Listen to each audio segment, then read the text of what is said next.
Well, good morning, everyone. On this special live stream from the Kalang Advertising Boardroom here in the nation's capital at the 4 Mile Telecom Exchange. Now, we're very privileged to have with us the Major General retired Jerry SIGIROK, whose recent book releases, I think the second of two, has resulted in an opportunity to actually turn this book into a movie. And we're very fortunate to have him with us. He is flying this afternoon at 2 p.m. To Los Angeles. And with that being said, we're very privileged and very fortunate that he's given us his time. Major General, thank you so much for your time on with FM100. And again, in starting things off, Major General, for yourself, I think, just to set things in context, your life in the military. How old were you when you joined, and what was the reason behind you actually entering into military life? Yeah, thank you, thank you, Kaling and Tanda, and good morning, listeners. I come from Kakar Island, in the middle of the Pacific Ocean, and I had to leave Kakar Island as a young boy because there was no high school on the island. So I ended up at Asoroka Lutheran High School in Goroka, and then I was selected to do, in those days, Form 5 and 6, now it's 11 and 12 at Sugary Senior High School then. In 1974, just before independence, I was selected as one of the few selected students to read law at UPNG. My classmates were the current Chief Justice, Gibbs Salika, Senabora Bogan, Moses Koiri, and Gerard Kasman. We were to read law. And I was 19 years old when the recruiting team turned up at Sogeri, so I decided to join the Army. So I joined the Army in 1975, went to Joint Services College as a Land Element Officer Cadet, graduated 2 years later as a second lieutenant, and I chose to be an infantry officer. So I spent most of my time in infantry. On record, I was the first Papua New Guinean to go to, in 1980, go to Fort Lewis, Washington, and train in Special Forces operations in a commando camp at Huckleberry Creek. I also was privileged to get into the Australian career path for selected officers to do 2 degrees with the Australian Army. I'm a graduate in military science and management studies. I'm really privileged to be posted into the Australian Army in 1992-93 before I came back to Papua New Guinea.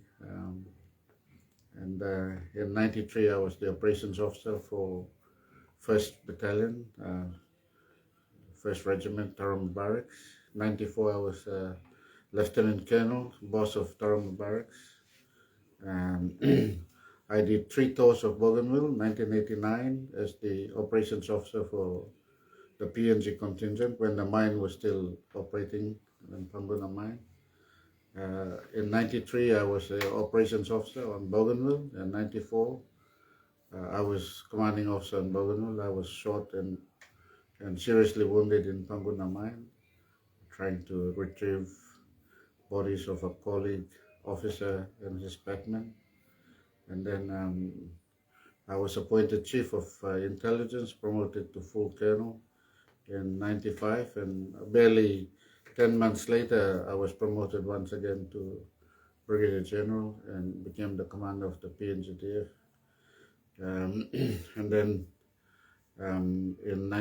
between 95 and 97, I had to deal with Bougainville, our government, and of course Sandline, mercenaries from Africa. Thank you very much. A very impressive military record. And also, as the title goes, a matter of conscience. With that coming through. Now, from the book itself, was it something you considered? When exactly did you leave the Army? I left in 2002. but I was really privileged after I was exonerated. I was charged for sedition by the government, by the police for seditious allegations of seditious act.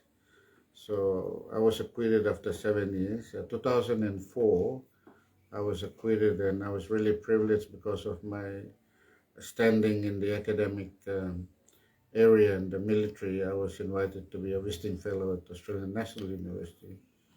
So it was at National University that with State Society Asia Pacific test that I was asked by the uh, head of the department to write my reflections on Bougainville and mainly Zenland as an academic paper.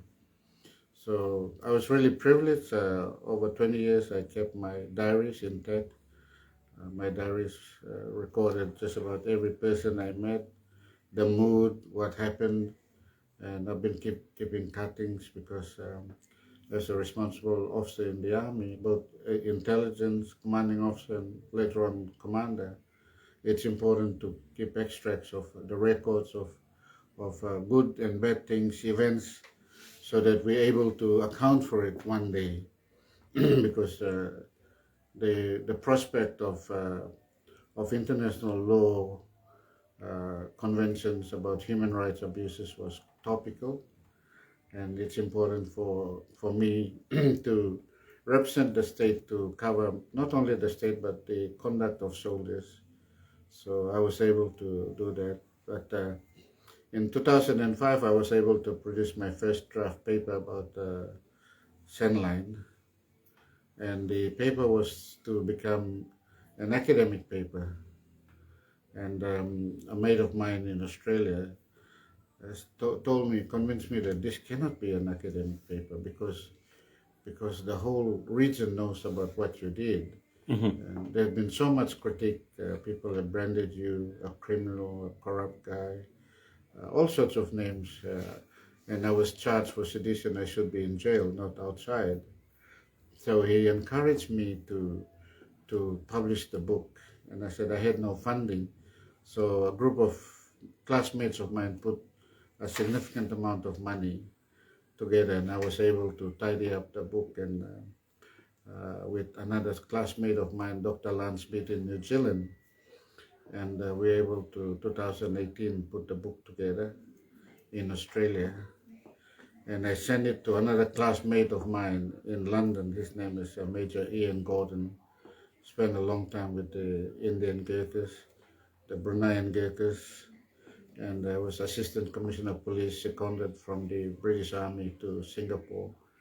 He was based in London when I sent my manuscript to him. He took it down to Penguin Books, and they told him that they'll tell him respond in 30 days. In fact, in 7 days, they said this manuscript is hot. It's hot. Wow. It's worth to publish it. So Penguin Books recommended me Auto Solutions in America.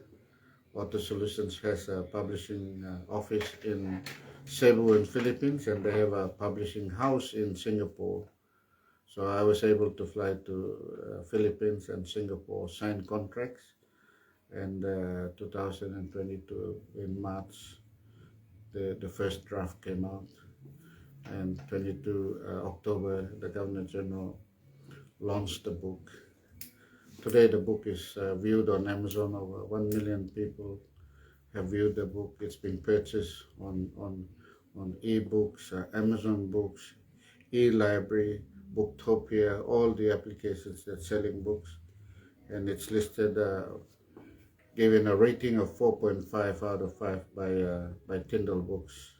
By Kindle Books, sorry. And those can be verified. If you have a smartphone now, you can type my name, A Matter of Conscience, on Amazon Books and Kindle, and you can confirm the statistics that's running. Much of the book the book pretty much is based on your experience and facts from the events of Sandlight.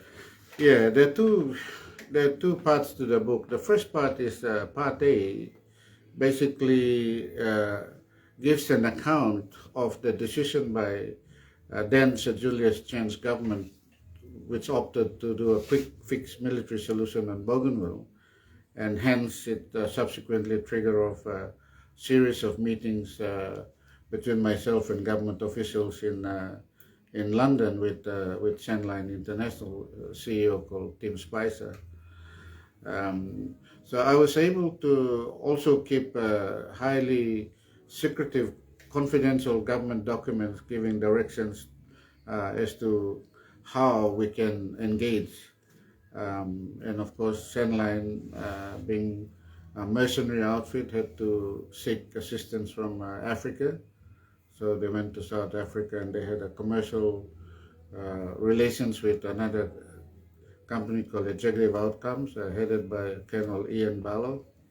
And Tim Spicer and Ian Barlow put the contract documents, the operational templates together, and convinced the Prime Minister and his Finance Minister and Defense Minister that they can do it. They can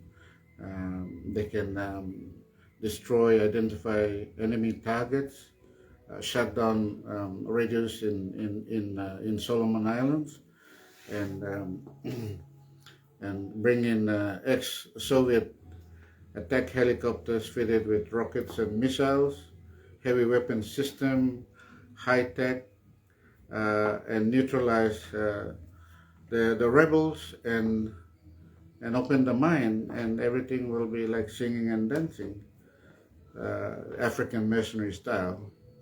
That's the first part of the book. And I was deeply concerned. My conscience was affected. I said, this cannot be. It's going to create bloodshed. These are merciless, you know. It's going to be genocide. So I started doing a deeper research into the modus of operandi by mercenaries in Africa. And I said it will be no different. In fact, it will be far worse.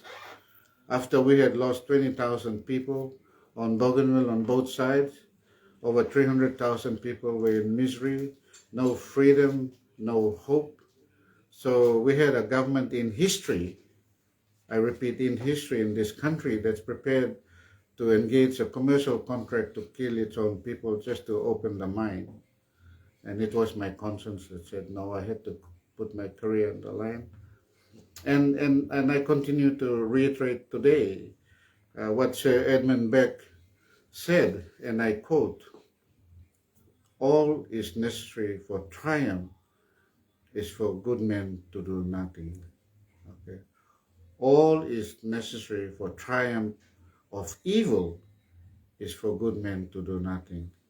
Myself and 12 Special Forces, battle-hardened, highly disciplined, experienced officers, including Honorable Belden Nama, we are honorable people. We put our career on the line because we swore to defend this country with loyalty, with duty and honor, and we did exactly that. We did exactly that. It's priceless, and Jerry Singer, cannot claim that I did it. We were a team. We believe in a cause. We put the best team together with Major Walter Enuma, Belden Nama, Warrant Officer Chris Mora, and of course late Captain Tom Moore provided the naval vessels to isolate Tim Spicer from the mercenaries who were in Wewak, and isolate him from Sir Julius Chen and his cabinet members, so that we can negotiate for the expulsion. And ultimately, within 7 days, we got rid of all of them. And Sir Julius, and I take my head for it, he himself and Chris Aveta and Matthias Itzape stood down from office because of public pressure, and we exposed the corrupt deals. And today, that all these details are in my first part of the book, including flight details to Hong Kong, hotel rooms, seat numbers, account details from a Hong Kong Shanghai bank, where we were able to remit 38 million US dollars to a foreign company just for a contract to come and kill our own people. And as a consequence of Operation Ration Quick, we have basically removed a possible cell of African mercenaries in Pacific African style. But more importantly, we have given freedom and hope back to the people of Bougainville. We've got Eleanor Maineke, one of our viewers on FM100, saying, thank you, General SIGIROK, for saving us, the people of Bougainville. Also, with that being said, she also asking, how can we purchase a hardcover copy of your book? Yes, we are selling our books at our home in Moresby. We're situated right opposite Gordon's International School. The books are sold for 300 kina. And of course, Theodist and Officeworks are also reselling my books at Officeworks and Theodist. For yourself, as a matter of conscience, as the book is titled, I wanted to ask, as a matter of conscience, you knew full well, for someone in a disciplined force, you knew full well the penalty of sedition. Yes. Sedition, pretty much treason. You could easily be given the death penalty for that. Yes. How long, I mean, did you consider that? You weighed that out? How long did it take you to come up with the decision once you found out the full-scale plans of what was being proposed? Yes, it's clearly in the book. The first part of my book is about the actual planning and conduct of Operation Rousum Quick. It was in February of '97 when the government asked me to go to Philippines to bring in helicopter pilots and mechanics from Philippines to assist Chenline. And whilst I was in Philippines in February '97, I was given a book by my bodyguard in Philippines called People's Power. And People's Power is a pictorial illustration of how Bishop Jamie Sin was able to mobilize millions of Catholics to protest against open public demonstration against a corrupt regime by President Marcos, as they paraded millions of people to use people's power to remove Marcos. And on their way to the presidential palace, the roadblocks and tanks and soldiers and troops were paraded, stopping the public. And it was none other than General Ramos, who pointed guns at the civilians and the tanks. And when he saw the enormity, the gravity of the crowd, he ordered all the troops and policemen to put down their guns and hold hands with civilians, turn around and go to the president's palace. When General Marcos saw this, he decided to flee and seek exile in America. And I was inspired by that story. And it's all about timing. And March '97, we were supposed to launch Operation Rousum Quick. Operation Oyster with Chenline. So I flew back from Philippines thinking that there's no way I'm going to allow more soldiers and Bougainvilleans to die. And I had three options, whether to resign, take leave, or go overseas, or stay and do the unthinkable, which is basically to forget my career, all the perks and privileges, and the rest is history. I decided to stay on. I put the 12 best men, hardened, highly disciplined, professional soldiers with then Major Walter Enuma and Captain Belden Nama, Warrant Officer Chris Mora, Captain Siale Diro, Captain Eddie Yodu, Captain Charlie Andrew is my helicopter pilot. They swore to secrecy, that we are going to do everything possible to save the lives of people in Bougainville. They believe in a cause. We were a team. We stood together to do what we did. And we were publicly criticized. I was charged. State versus General SIGIROK is the longest court case against a departmental head. I was charged in '97 and I was acquitted in 2007. But the lesson here is that how many good young men and women are now sitting in their offices making corrupt decisions to support corrupt regimes and leaders. Mino man Mary. Sanap long leg blow you na talk no. We have to save this generation. The country is absolutely corrupt. Service delivery is not taking place. People have no hope. And at the material time, I had to make a decision. I forgot my perks and privileges. I put people first, God first, people first, me yet later. And to be counted as a leader, it's priceless. And to be a soldier, because we were sworn to defend this country against threats, external, internal threats. We were sworn to honor our duty and our country. And that's what we did. It's priceless as a soldier. And we fulfilled the oath that we took to defend Papua New Guinea from foreign threats. We've got one of our viewers here just commented. I think they're called the Entrepreneur Magazine, saying, "Sir, we wrote about 5 leadership lessons in business and public sector that business and public sector leaders can take away from your book. And the article is blown up on LinkedIn because of your influence as a military leader. In your own words, can you share those leadership lessons with others here who haven't read the article yet?" Yeah, well, firstly, you got to be inclusive. You got to be inclusive to be part of a dynamic team. Secondly, you have to come up with a plan that sticks, and you have to have a team. The team needs to believe in the leader needs to believe in the team. You set your objectives, you put your resources to achieve the resources.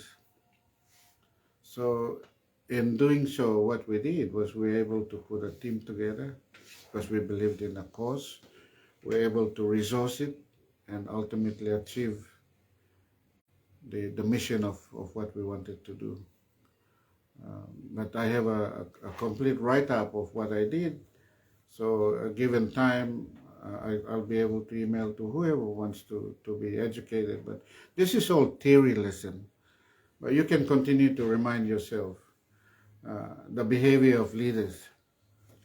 Once you say yes to leadership, you basically put your private life on the line. It's now subjected for scrutiny. And your conduct basically determines who you are in the presence of the people that you're supposed to lead, that influence, that you manage the resources according to the limits. And your conduct, your personal conduct basically reflects the type of person you are. Major General, once again, congratulations on the launch of the book. In itself, you mentioned you're selling at your own home, just opposite College International School. Yeah. For anyone wanting to purchase that, they can come to your place of residence. Except on a Saturday, on a Sabbath. Yeah. On your Sabbath, of course. Now, just wanted to ask. Yes. You mentioned the 38 million kina that was paid to Sandline. Did we ever get that money back? No, it was this is the irony, and this is the lopside of what the government did at the time. Our government officers and the Minister for Finance at the time allowed Sandline to draft their own commercial contract. There's a clause that says that if it's frustrated, then the state is liable to pay the lot. So half the money during the lead up to the operations in Bougainville, about 18 million was already deposited in Shanghai Hong Kong Bank. I got the check numbers. And the remaining 18 million was paid by the state government because we went to an international arbitration tribunal, and the tribunal found that the PNG government was at fault and must pay the balance because it was a commercial contract. And that's why I'm telling the ministers of states and the government and bureaucrats that never ever allow a client to draft your contract, because they're crafty, they're conniving, they'll come back and bite you. And this is, I keep saying once again, the contract between Sandline and the independent state of Papua New Guinea in 1997 was a contract to murder and kill our own people. Section 200 of our Constitution prohibits raising of an illegal army. Now, Senland was an illegal army. It does not represent a state. It doesn't represent the interest of Papua New Guinea or an African or British as a state. It's a commercial entity. They report only to the management structures. That's all. They don't even report to the commander of the PNG because I have no jurisdictions over them. So when they convinced the Prime Minister and his two senior ministers, they said, we're going to have two lines of command. The first command goes to the commander PNGDF, and the second line of command goes to the commander CEO of Senland. I said that's crazy. In military operations, you never have two commanders running a battle. There'll be chaos, and there was already chaos by the drafting of the contract. The context of the contents of the contract is in my book. You can spend time and read it and understand the way it was drafted. Definitely, I think in your case you put quite amount of detail and research into the book that's currently available. Now, from the great reviews that you received online regarding the book, international reviews, that is. Yes. When did the idea about book to movie come about? Okay, what happened was that there's a international book fair festival every year in Miami. There's a Miami Technical College that runs a book fair for about 10 days. And my Author Solution marketed some of the best books that they've ever published that year, 2021-22. And amongst the books that they selected and marketed was my book. And my book was top on the list by Author Solution on the basis that it was written by a real general himself, based on a true story. And the thrilling part of it is that the African mercenaries, who we only read and see on movies like Blood Diamond in Sierra Leone and Angola, suddenly fronts up in the Pacific. And they read this story and said, hey, we got African mercenaries already in the Pacific, but who will get rid of them? So you create a plot and interest in the book. So my publishers were very crafty and skillful in marketing my book. So amongst many other publishers, my book was selected, about 120 books for what is called from book to screen, and the number was reduced to about 78, and my book withstood the elimination. And I was informed end of December last year, that my book was selected to go before a movie programmer, producer, director, screenwriter called John Saki. Now John Saki will chair 7 big movie vendors, producers, individually. 7 of them, they're going to come and they're going to interview me. I'm going to do what is called a pitch.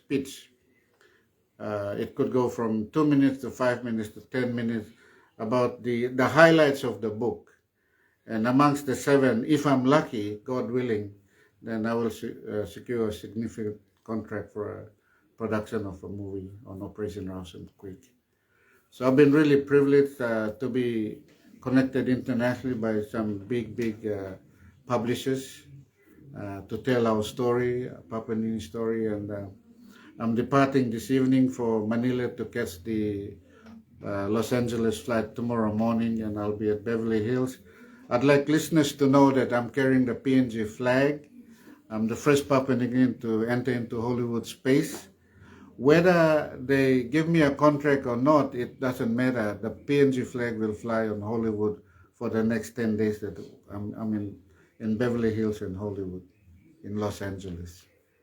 That is amazing. And we've got one of our viewers here, SIGIROK Paul, who's saying, we are the land of perpetual learners. A person like General SIGIROK should have been voted into Parliament long enough if we are serious about taking back Papua New Guinea. So thank you everyone who's actually participated this morning. I'm currently viewing via our live stream on our FM100 Facebook page. General, for yourself, I mean, just coming back to this, 1997, myself, I was attending primary school there for a demonstration right just next to my barracks coming up, and I remember as kids, we had no idea what was going on, and there was tension in there, and even it wasn't even explained properly to us by our parents. But all we said was, get home, stay home, and looks like a coup might be taking place. Was I remember what was going on? We had no idea what the term coup was in this case, and I think sometimes we in the media we tend to misconstrue certain things. But to clarify that, what was the message you gave out when you came out of the NBC studios with that iconic photo of you walking out of the studios? Yes, basically there was even speculations that I had overthrown the government, and St. Julius, with due respect to him, is a honorable prime minister. But my comment about St. Julius, he surrounded himself with advisors who were not competent, and they gave him wrong information, saying that General SIGIROK will come and overthrow the government anytime, and that's why he behaved the way he did, and there was an impasse. But I was able to inform Roger Haufer, who was the producer at the time, that and the millions of people, that this is not a coup. I've just said no to a bad decision. I believe the Sandline contract tantamounted to genocide and bloodshed, and I've just put my career on the line to say no to that contract. I've informed them that I've arrested the CEO, Tim Spicer. He's in our custody. He's safe, he's in our custody. But we told him not to behave and follow our instructions, because Captain Nama then and Warrant Officer Mora were given specific instructions to isolate him until we get Sir Julius to respond to our demand, which is basically to step down as Prime Minister, because we believe beyond reasonable doubt that what Sir Julius and his ministers did bordered on criminal act on their part. And this is not the behavior of a military. This is a very, very peculiar, a very different circumstance altogether. And the reason why I never went beyond what I did was I'm properly trained. I'm trained in some of the best military institutions in the world. I'm also an instructor in tactics and maneuver warfare and strategy. I'm an instructor in geopolitics, and I understand operations other than war. And because I come from that background, apart from a strong Christian background, I said, the military cannot run Papua New Guinea. PNG is not Africa or Fiji or some countries where they're struggling with military officers who wants to be politicians. And I made it quite clear to Commonwealth General Mr. Anyoko, who was flown from England to come and tell me not to overthrow the government. And I asked him, where are you from? He said, I'm from Nigeria. I said, this is not Nigeria. There's no military coup. Just go and tell Sir Julius to step down. That's all. Let's allow an inquiry to determine what has gone wrong. Let me get rid of the mercenaries, which I did. There was not one single shot fired and not one single life lost. We were able to achieve what we did. Operation Ransom Quick mission was to expel, detain, expel, and expose the corrupt deal. We did exactly that. And somebody had to pay a price. And the price was me, Belden Nama, Walter Enuma, Bola Renagi, Linus Osoba. They went to jail for mutiny, and I was charged for treason, later on dropped to sedition. But we all acquitted at the end. It's an amazing story itself, and I can't wait to see what the pitch is like when you do sell it to the possible movie moguls who might think about it. And in this case, I hope, if and God willing, if it does get put into a film, I hope all aspects of your story remains intact. Yes, and because I hold a copyright, no movie company will manipulate the screenplay or the screenwriter, the script, because we got to manage it, we got to enrich it with quality, as real as possible. Many of us are still around, we can still act, is supposed to getting actors, because this is for Papua New Guinea. In our living time, in the past 50 years, I mean, you just imagine, we've never had an episode like in Bougainville. I mean, in Bougainville, we lost 20,000 people, lives. That's a lot of lives lost. It was an unjust war. All because greed and incompetent government, bad decisions. There was not supposed to be a call out in 1989. It was a law and order situation. Why call out the defense force at the first place? And series of government, they faltered. And the worst was in 97 when one government decided to sign a contract to send line mercenaries in there.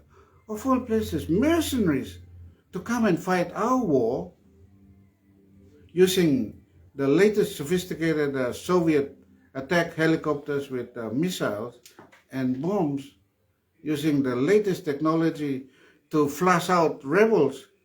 There's no smart bomb in this world. It's an issue of hearts and minds. The Melanesian way, we fail. Series of Papua New Guinea government fail to go back to the Bougainvilleans in a traditional way. And yes, whilst there's disputes and antagonism and quarrels, but we have to mitigate it, and no government mitigated it. In fact, they wanted to add fire to fire. And I praise God that the Lord has selected me to be that sacrificial person. And that's why I said, I don't take the glory. I don't want to preach. This is not about Jerry SIGIROK. This is about 8 million Papua New Guineans. We are patriotic about it. This is about a team that stood steady, and we said no to bad decision because we could not allow evil to flourish in the presence of us soldiers when we had taken an oath to defend our country.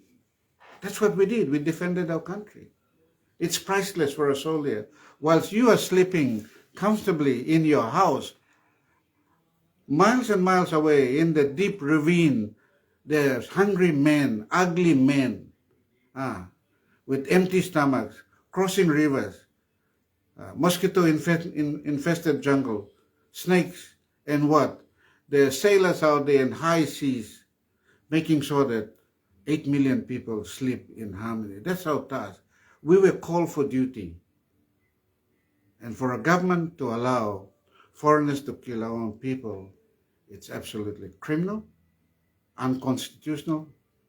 And that's why when I said what I said, that Sir Julius and his ministers have to step down, because nobody addressed and lawyers listening in, go back to your constitution, read section 200 and define. Section 200 basically raises the issues of what constitutes an illegal army.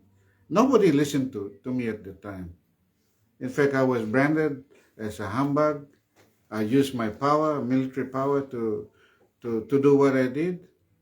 They got the wrong guy. The criminals are still in power. And that's the trend of this country. Until Papua New Guineans, young generation, able to stand up and say no, then there's no future in this country. We need men with guts, men with strength, with determination. Yumi no Merriman, Yumi sana wantem lek na Yumi tok nogat, so that we give the future, a guaranteed future for our children. Right now, there is no hope.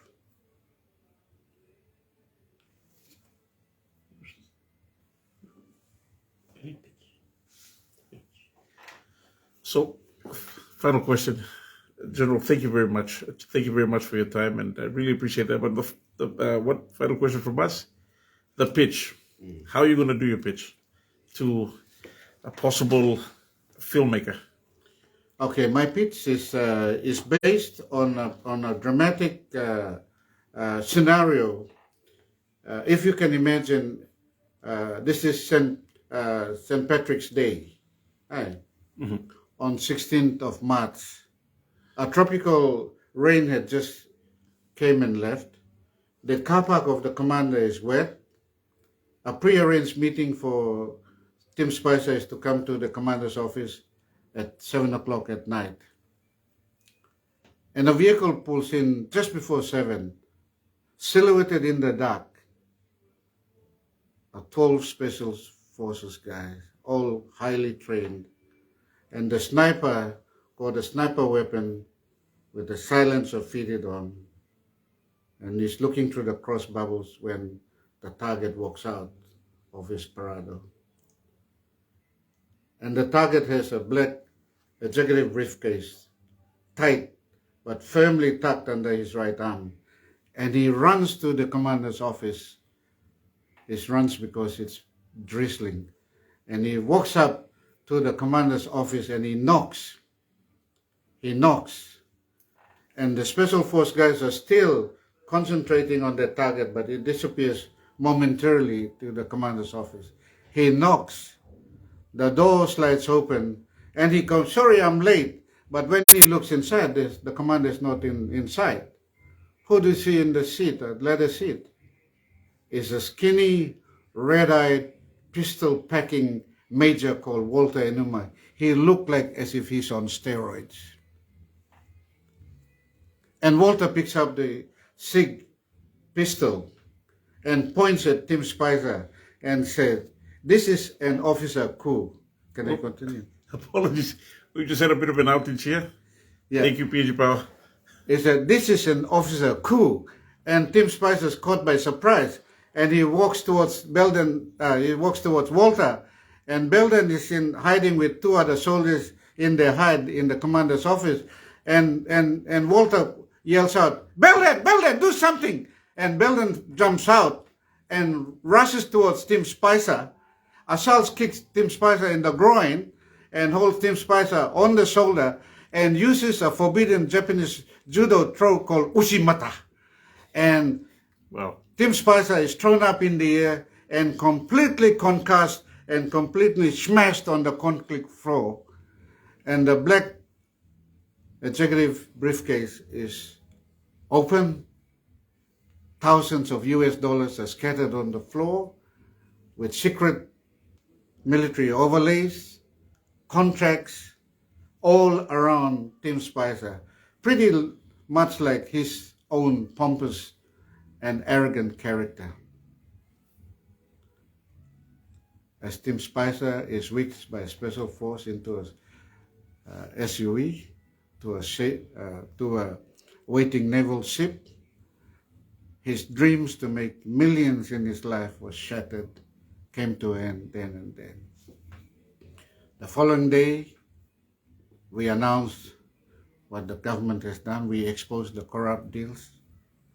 The Prime Minister and 2 of his senior cabinet members stepped down. As Sir Edmund Beck said, all is necessary for triumph of evil is for good men to do nothing. We were honorable men. We took an oath to serve our country with honor, for duty, and today it is our privilege to tell the world that thousands of people in Bougainville are free. Major General. Wow, I'm already picturing it, how it's going on in my mind. That is an awesome pitch. Major General, firstly, let me just say thank you for your service. You and those dedicated men, those 12 that you led, that you swore into secrecy and led to the saving of thousands of lives on Bougainville, our own people as such. I want to thank you on behalf of our staff here at FM100 Kalang Advertising, and of course our listeners as well and our viewers. I want to thank you and those 12 for your service, your honor, and your conscience, a matter of conscience that led to that decision that had some major repercussions in the country and around the region as well. And now we hope and pray that your story gets told so that the world knows what transpired in 1997 in March. Thank you very much for your service, and we wish you nothing but the best on your trip and your pitch to Hollywood. Thank you. Thank you very much. This is where we end our interview on that note. Thank you. Thank you very much, everyone.